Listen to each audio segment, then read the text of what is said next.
திருச்சிற்றம்பலம். மாணிக்கவாசக பெருமான் திருவடிகள் போற்றி போற்றி. இன்று நாம் திருவாசகம் என்னும் 8ஆம் திருமுறையிலிருந்து திருச்சதகத்தின் 4வது பகுதியான ஆத்மசுத்தி என்னும் பகுதியை பார்க்கலாம். திருவாசகத்தை அருளி செய்தவர் மாணிக்கவாசக பெருமான் ஆவார். திருச்சதகம் என்னும் இந்த பகுதி மாணிக்கவாசக பெருமான் திருப்பெருந்துறையில் அருளி செய்ததாகும். திருச்சதகம் பக்தி வைராகிய விசித்திரம் என அழைக்கப்படுகிறது. 4ஆம் பகுதியான ஆத்மசுத்தியை பற்றி பார்ப்பதற்கு முன் முதல் 3 பகுதிகளில் பெருமான் அருளி செய்ததை பற்றி சுருக்கமாக பார்க்கலாம். மெய்யுணர்தல், இது முதல் பகுதி. இந்த பதிகத்தில் அடிகள் உலகம், நம் உடம்பு, அறிவு, உலகத்தை பற்றிய அறிவு என புலன்களால் உணரப்படும் அனைத்தையும் பொய் என நிரூபித்தார். சிவபெருமானும் சிவபெருமானை சார்ந்தவைகளும் அவரின் அடியார்களுமே மெய் என எடுத்துரைத்தார். 2ஆம் பகுதியான அறிவுறுத்தலில் பொய்யான இந்த உலகத்தை நீக்கி மெய்யான சிவபெருமானை வழிபடுங்கள் என அறிவுறுத்தினார். 3ஆம் பகுதியாக வருவது சுட்டறுத்தல். மனம் மற்றும் புலன்களை சுட்டிக்காட்டி மனமற்ற நிலையை பற்றி எடுத்து கூறினார். இப்பொழுது நாம் பார்க்க இருக்கும் பகுதி 4ஆம் பகுதியாகும். ஆத்மசுத்தி என அழைக்கப்படுகிறது. இது சுட்டறுத்தலின் அடுத்த பகுதி. மனமற்ற நிலையை பற்றியும் புலன்களில் ஈடுபாடு விட வேண்டும் என்பதை பற்றியும் நாம் தெரிந்து வைத்திருக்கிறோம். ஆனால் நம் மனம் இன்னும் உறுதிப்பட வேண்டும். நல்ல மனதிற்கும் மனமற்ற நிலைக்கும் வேறுபாடுகள் உண்டு. இந்த 4ஆம் பகுதிக்கு அடுத்தபடியாக வருவது கைமாறு கொடுத்தல். மனம் ஓரளவு தெளிந்த நிலையில் சிவபெருமான் பிரதி உபகாரமாக அருள் செய்தல். 6ஆவதாக வருவது அனுபோக சுத்தி. அனுபோக சுத்தி மற்றும் ஆத்மசுத்தியின் வித்தியாசம்தான் என்ன? தெளிந்த மனநிலையில் அறிவு நல்லதை எடுத்து கூறுகிறது. ஆனாலும் நம்மால் அப்படி வாழ முடிவதில்லை. ஏனென்றால் அதற்கான புண்ணிய பலம் இருப்பதில்லை. சிவபெருமானின் அருள் இருப்பதில்லை. மனதில் உறுதி இருப்பதில்லை. சிவபெருமானின் அருளினால் அனுபவத்தை அதை உணர்வது அனுபோக சுத்தி. நாம் இப்பொழுது ஆத்மசுத்தி என்னும் பகுதியை பற்றியே பார்க்கலாம். ஆத்மா பரிசுத்தமாதல். இந்த தலைப்பிற்கு ஏற்ப அடிகள் ஒவ்வொரு பாடலிலும் தனது நெஞ்சை நோக்கி அறிவுரை கூறும்படி இது அமைந்துள்ளது. திருச்சதகம் என்னும் இந்த பகுதியில் இந்த ஒரு பகுதியில் மட்டுமே சிவபெருமானை படற்கையில் பாடப்பட்டுள்ளது. மற்ற 9 பகுதிகளும் சிவபெருமானை முன்னிலைப்படுத்தியே, அதாவது அடிகள் சிவபெருமான் எதிர் நின்று பாடும்படியே அமைந்துள்ளன. இந்த விதமாக பெருமானை முன்னிலைப்படுத்தி பாடுவது பரவுதல் என அழைக்கப்படுகிறது. ஆத்மசுத்தி என்னும் இந்த பகுதியில் மட்டுமே அடிகள் தன் உள்ளத்தை விழித்து பாடியுள்ளார். இந்த 10 பாட்டுக்களும் மற்றும் அறிவுறுத்தலின் கடைசி 2 பாட்டுக்களும் ஒரே போன்று வருகின்றன. ஏன் அடிகள் தனது உள்ளத்தை விழித்து பாடியுள்ளார்? இறைவனுக்கு அடிமைப்பட்டு தொண்டு செய்வதினால் வினையின் ஆதிக்கம் குறைகிறது. மனம் மற்றும் உடம்பு, இந்த 2ம் இறை தொண்டில் ஈடுபடுதல் வேண்டும். ஆத்மசுத்தி பெற வழிவகுக்கக்கூடிய உரிய செயல்களை இந்த பதிகத்தின் முதல் 5 பாடல்களும், ஆற்றாமையை அடுத்த 5 பாடல்களும் எடுத்துரைக்கின்றன. ஆடுகின்றிலை கூத்துடையான் கழற்கு அன்பிலை என்பு உருகி பாடுகின்றிலை பதைபதும் செய்கிலை பணிகிலை பாதமலர் சூடுகின்றிலை சூட்டுகின்றதும் இலை துணை இலி பிண நெஞ்சே தேடுகின்றிலை தெருவுதோறு அலரிலை செய்வது ஒன்று அறியேனே. என்னுடைய நெஞ்சமே, நீ திருநடனம் ஆடும் சிவபெருமானின் திருவடிகளுக்கு அன்பு கொள்ளவில்லை, ஆடுகின்றதும் இல்லை. எலும்புகள் உருகும்படி அவரை பற்றி பாடுவதும் இல்லை, பதைப்பதும் செய்வதில்லை, அவரை பணிந்து வணங்குவதும் இல்லை. பெருமானின் திருவடிகள் மலரை போல உள்ளன. அந்த திருவடிகளை தனது தலைமேல் சூடிக்கொள்வதும் இல்லை. அவர் திருவடிகளை மலர்களால் அர்ச்சித்து கும்பிடுவதும் இல்லை.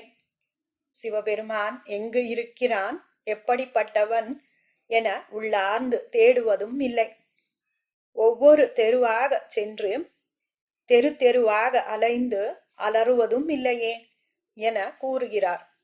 இந்த பதிகத்தில் அடிகள் தனது நெஞ்சை பிண நெஞ்சம் என்றும் யாரும் துணைக்கு இல்லாத நெஞ்சம் எனவும் அழைக்கிறார்.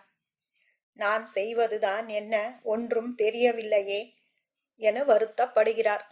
பாதமல என்னும் சொல் இடைநிலை விளக்கு. திருவடிகளுக்கும் சூட்டுவதற்கும் வரும்.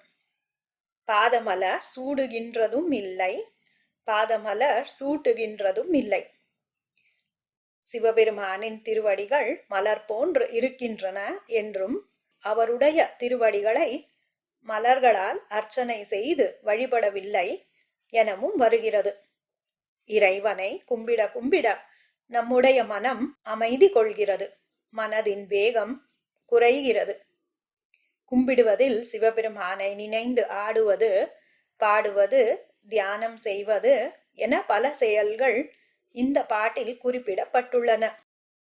இவற்றால் மனம் பரிசுத்தம் அடைகிறது, ஆத்மசுத்தி அடைகிறது.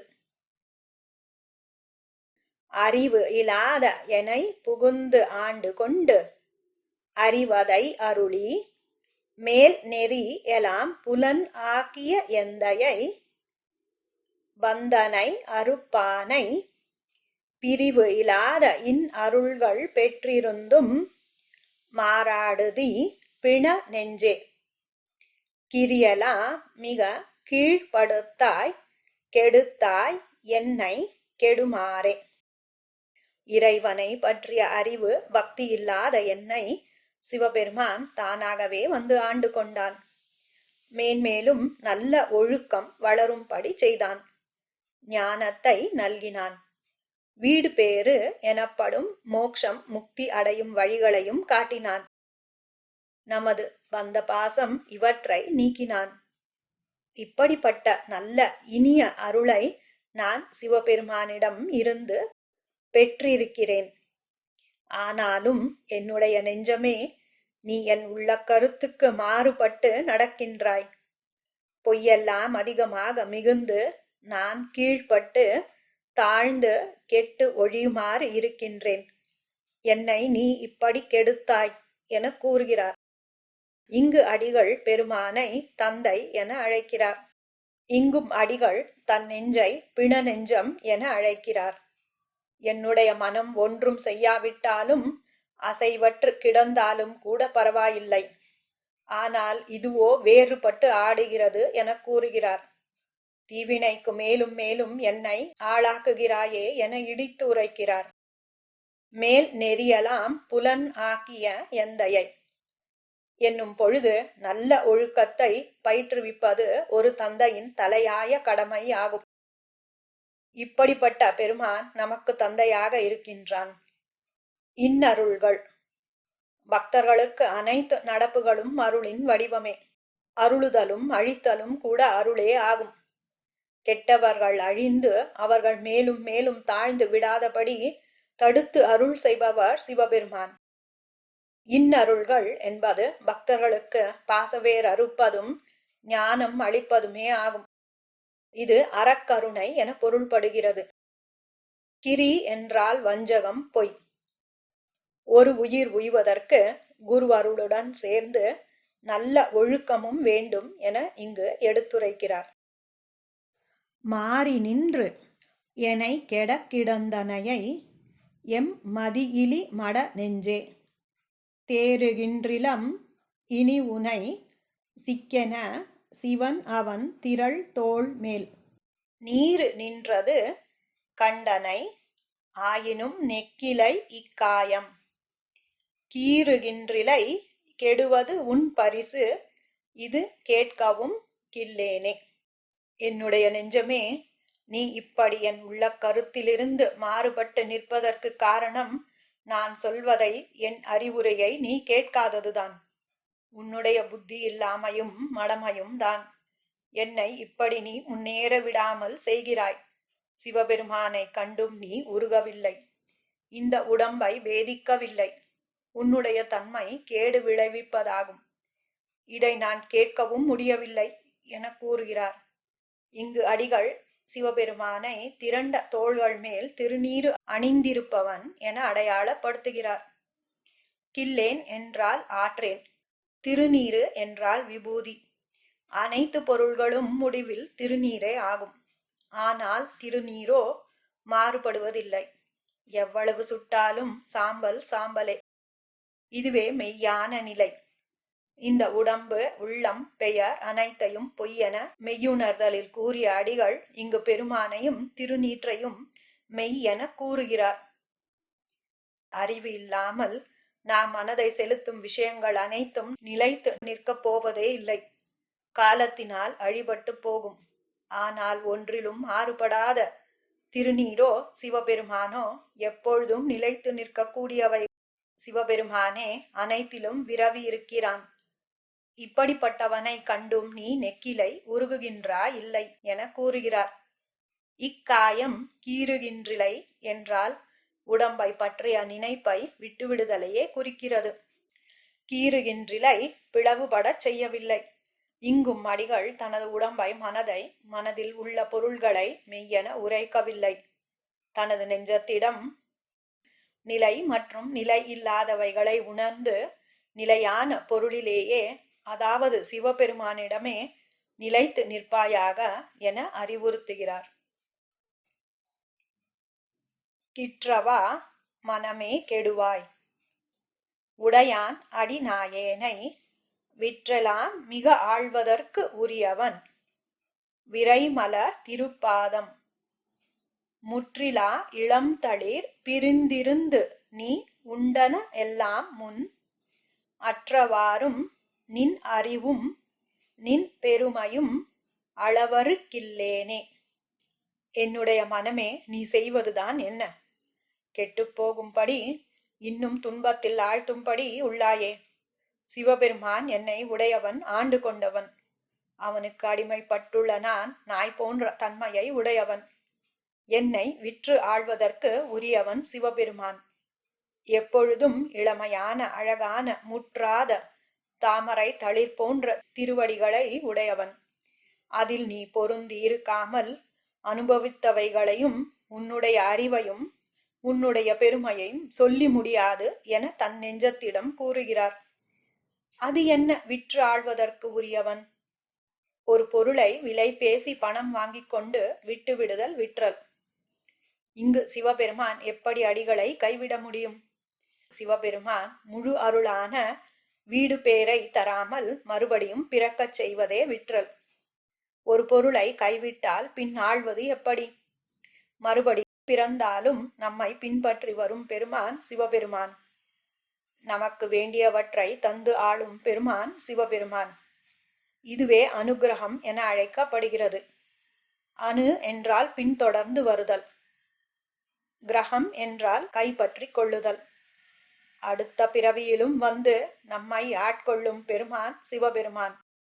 அடிகள் நீத்தல் விண்ணப்பம் என்னும் பகுதியில் இது பற்றியே இருந்து என்னை ஆண்டுகொள், விற்றுக்கொள் அல்லது ஒற்றிவை, எண்ணின் அல்லால் என கூறுகிறார். கிற்றல் என்றால் செய்தல். கில்லேன் என்றால் பொறுத்து கொள்ள முடியவில்லை. சுகம் மற்றும் துக்கம் இவற்றின் அனுபவமே போகம் என அழைக்கப்படுகிறது. இவற்றிற்கு அப்பாற்பட்டு நிற்பது யோகம் ஆகும்.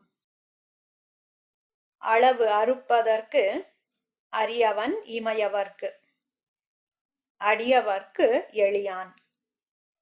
நம் களவு அறுத்து நின்று ஆண்டமை கருத்தினுள் கசிந்து உணர்ந்து இருந்தேயும் உலகறுத்து உனை நினைந்து உளம் பெரும் களன் செய்ததும் இலை நெஞ்சே. பழகறுத்து உடையான் கழல் பணிந்திலை பரகதி புகுவானே. என்னுடைய நெஞ்சமே, சிவபெருமான் அளவு அறுத்து, அதாவது எல்லை வரைந்து கூற முடியாத தன்மை உடையவன். இமயவர்களான வானோர்களுக்கும் உணர்வதற்கு எளிதில் புலப்படாதவன். ஆனால் உண்மையான பக்தர்களுக்கு மிகவும் எளிமையாக கிடைக்கக்கூடிய பெருமான் சிவபெருமான். அவன் நம்முடைய களவு எனப்படும் வஞ்சத்தை ஒழித்தான், ஆட்கொண்டான். இதை நாம் உள்ளத்தில் உருகி உணர்ந்திருக்கிறோம் இல்லையா? நமக்கு பரகதி வேண்டாமா?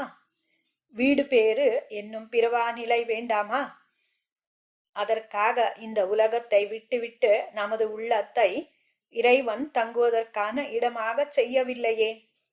இதற்கு தடையாக இருக்கும் குற்றத்தை ஒழித்து சிவபெருமானுடைய திருவடிகளை வணங்கவில்லையே என கூறுகிறார்.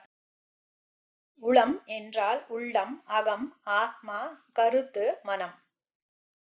மனம் ஐம்பொறிகளால், அவைகளின் நுகர்ச்சியினால் ஆக்கப்படுகிறது. புலன் நுகர்ச்சி இல்லை என்றால் மனமும் இல்லை, ஏன் இந்த உலகமே இல்லை. பழகு என்றால் குற்றம். குற்றங்கள் பெருமானை அடைவதற்கு ஒரு பெரிய தடையாகும். நம்முடைய குற்றங்கள் நம்மை ஓரிடத்தில் அமைதியாக உட்கார விடுவதில்லை. நம்மை இங்கும் அங்கும் அலைக்கழிக்கின்றன.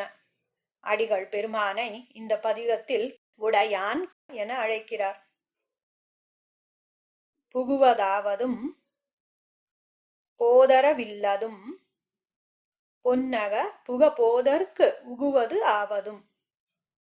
எந்தை எம்பிரான் என்னை ஆண்டவன் கழற்கு அன்பு நெகுவதாவதும் நித்தலும் அமுதொடு தேனொடு பால் கட்டி மிகுவதாவதும்.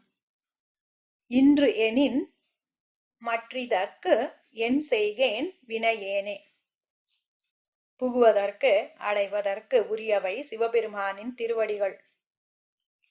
முக்தி அடைவதற்கான வழிகளையும் அதற்கு ஏது செய்யக்கூடியவைகளை பற்றியும் எடுத்து கூறிய பெருமான், எனக்கு இவை இந்த நன்னெறிகள் இல்லையே, நான் தீவினையை உடையவனாக இருக்கின்றேனே என வருத்தப்படுகிறார். முக்தியை அடைய நாம் செய்ய வேண்டிய நன்னெறிகள் தான் என்ன?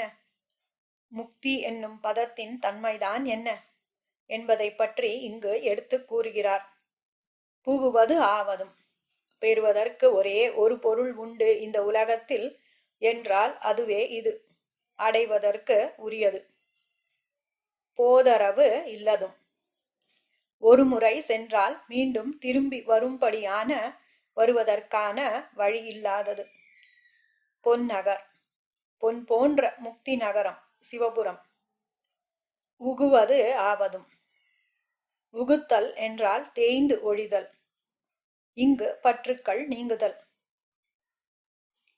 ஆண்டவன் கழற்கு அன்பு நெகுவது ஆவதும். சிவபெருமானின் திருவடிகளுக்கு உள்ளம் உருகி அன்பு செய்து உருகுவதும். நித்தலும் எப்பொழுதும் எந்நாளும். பால் கட்டி தேன் அமுதம் இவற்றை விட மிகவும் இனிப்பானது முக்தி என்னும் சிவபெருமானின் திருவடிகள். இப்படிப்பட்ட நிலை இன்று எனின், இல்லையாயின் இது என்னுடைய தீவினையின் பலனே ஆகும். நான் என்னதான் செய்ய முடியும் என கூறுகிறார். வினை என் போல் உடையார் பிறர் யார்? உடையானடி நாயேனை தினையின் பாகமும் பிரிவது திருக்குறிப்பு அன்று. மற்று அதனாலே முனைவன் பாத நன்மலர் பிரிந்திருந்து நான் முட்டிலேன் தலைக்கீரேன். இணையன் பாவனை இரும்பு கல் மனம் செவி இன்னதென்று அறியேனே. என்னை போன்ற தீவினையை உடையவர்கள் வேறு யார் இருக்கிறார்கள்? யாரும் இல்லை. பெருமானுக்கோ நான் மிகவும் பிடித்தமானவனாகவே இருக்கிறேன். அவருக்கு என்னை பிரிந்து இருப்பதில் சிறிதும் தினையின் அளவு கூட உடன்பாடு இல்லை. ஆனால் நானோ அவருடைய மலர் போன்ற திருவடிகளை சேரவில்லை, பிரிந்து இருக்கிறேன். நான் துயர்வுற்று தலையை முட்டிக்கொள்ளவில்லை. இப்படிப்பட்ட என்னுடைய பாவனை, நிலைமை, தன்மை இரும்பு போன்றது. மனமோ கல் போன்றது. காதை பற்றி இன்னும் சொல்ல வேண்டியதே இல்லை. தினையின் பாகம், இது காலத்தின் அளவு ஆகும். மிகச்சிறிய காலத்தை மற்றும் இடத்தை உணர்த்தும் ஒரு சொல். மனம் கடவுள் வழிபாட்டில் ஈடுபடுவதற்கு உள்ளம் உருகுதல் இன்றியமையாதது. நல்ல மனம் கல் போல் இருப்பதில்லை. எல்லா உயிர்களும் சிவபெருமானே. பெருமான் நாம் மாளிகையில் வசிக்கும்படி வழி செய்கிறார். தான் வீதியிலும் மயானத்திலும் இருக்கிறார். நாம் அவரை வேண்ட அவர் நமக்கு நல்லதே செய்கிறார். நம் பாவங்களால் நமக்கு நோய் கஷ்டங்கள் வருகின்றன. அவற்றை அவர் தனது தவத்தால் பரிகாரம் செய்கிறார். தனது உடலையும் உள்ளத்தையும் வருத்தி தவம் செய்கிறார். அவரின் இத்தன்மையை உணர்ந்திருக்கும் அடியார்கள் உள்ளம் உருகுதல் இயல்பே.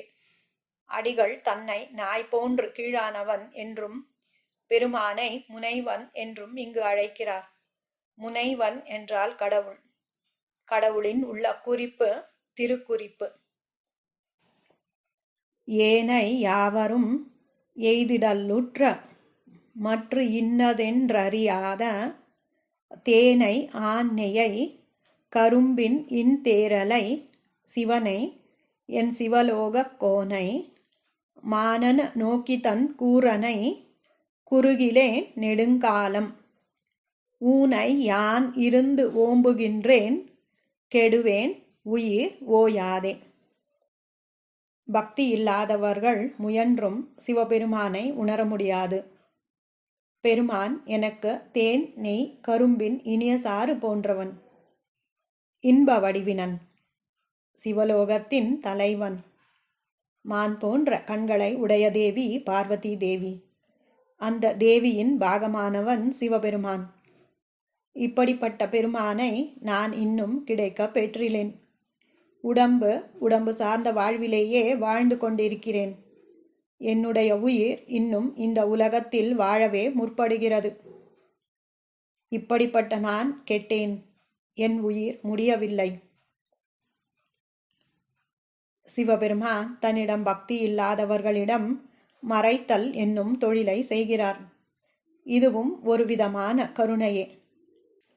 ஆனாலும் நூலின் வழியாக புத்தகங்களின் வழியாக பெருமானை முயற்சியுடன் இந்த தன்மையன் என அறிவினால் அறிந்து கொண்டவர்களுக்கு அவன் இனிமையான பண்டம் பொருள். தாய் போன்று இருந்து பக்தர்களை காப்பாற்றுகிறான். ஒருமுறை நான் உன்னுடையவன் என சொன்ன மாத்திரத்தில் காப்பாற்றும் விரதம் பூண்டுள்ள பெருமான் சிவபெருமான்.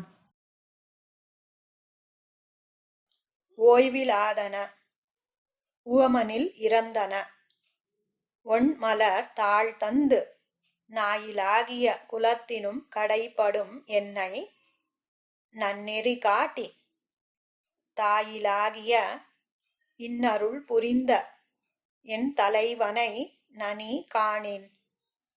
தீயில் வீழ்கிலேன். திண்வரை உருள்கிலேன்.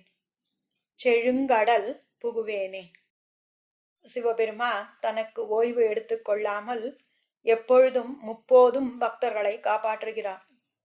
இப்படிப்பட்டவர் இவர் ஒருவரே. ஒளி பொருந்திய தாமரை மலர் போன்ற திருவடிகளை உடைய பெருமான் சிவபெருமான். அவன் எனக்கு ஞானத்தை நன்னெறியை காண்பித்தான். தாயை விட சிறந்த அன்புடைய பெருமான் சிவபெருமான். இப்படிப்பட்ட என்னுடைய தலைவனை காணவில்லை. நான் நெருப்பில் விழுந்து உயிர் விடவில்லை. கடினமான மலை மேலிருந்து உருண்டு விழுந்து உயிரை மாய்த்து கொள்ளவில்லை. நீரால் செழிக்கும் கடலிலும் சென்று விழவில்லை. அடிகள் இந்த பாடலிலும் தன்னை நாய் போன்றவன் என கூறுகிறார். இந்த பதிகம் திருச்சதகம் குருவின் உருவில் வந்து அருளிய பெருமான் மறைந்த பொழுது அருளி செய்ததாகும். இது திருப்பெருந்துறையில் நிகழ்ந்தது. தாயிலாகிய தயாவான தத்துவனே போற்றி போற்றி. இந்த பாடலில் நனி என்றால் மிகவும். வேனில் வேள்கணை கிழித்திட மதிசுடும் அதுதனை நினையாதே. மான் நிலாவிய நோக்கியர் படிரிடை மத்திடு தயிராகி தேன் நிலாவிய திருவருள் புரிந்த என் சிவநகர் புகப்போகேன். ஊனில்லாவியை ஓம்புதற் பொருட்டினும் உண்டு உடுத்து இருந்தேனே. சிவபெருமானுடைய அருள் திருவருள் இது தேன் போன்றது, இனிமையானது. இதை தெரிந்திருந்தும் நான் பெருமானை பொருந்தப் பெறவில்லை. அவர் இருக்கும் இடம் செல்லவில்லை. மானை போன்ற மருண்ட கண்களை உடையவர்கள் பெண்கள்.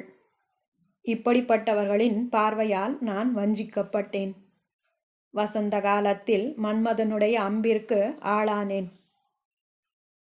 அப்பொழுது சந்திரனின் கிரணங்களும் சுடுவதை போன்ற துன்பத்தை தந்தன. என்னுடைய நிலைமையும் மத்தினால் கடைக்கப்பட்ட தயிர் போல நிலை குலைந்தது. சிவபெருமானை பற்றி நினைக்காமல் இந்த உடம்பை இன்னும் காப்பாற்றிக் கொண்டிருக்கின்றேன். நல்ல உணவுப் பொருள்களை சாப்பிடுகின்றேன், நல்ல ஆடைகளையும் உடுத்துகின்றேன் என வருத்தப்படுகிறார். வேனில் வேள் கணை. வேனில் காலம் என்றால் வசந்த காலம். வேள் என்றால் மன்மதன் காமவேள். அவனுடைய அம்பு மலர்களால் ஆனது. காம வயப்பட்ட பொழுது சந்திரனின் குளிர்ச்சியான கிரணங்களும் சுடுகின்றன.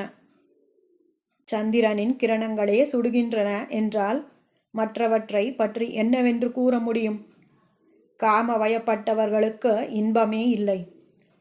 இனிமையான பொருள் சிவபெருமானே, அவரின் அருளே அன்பே.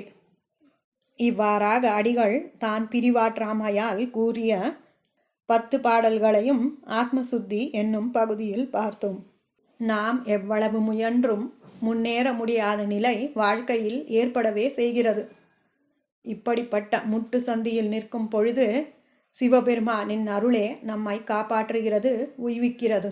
இந்த அனுகூலத்தை, சிவபெருமானின் அருளை அடுத்த பகுதியான கைமாறு கொடுத்தல் பகுதியில் நாம் காணலாம். சத்குருவின் திருவடிகளுக்கு சமர்ப்பணம்.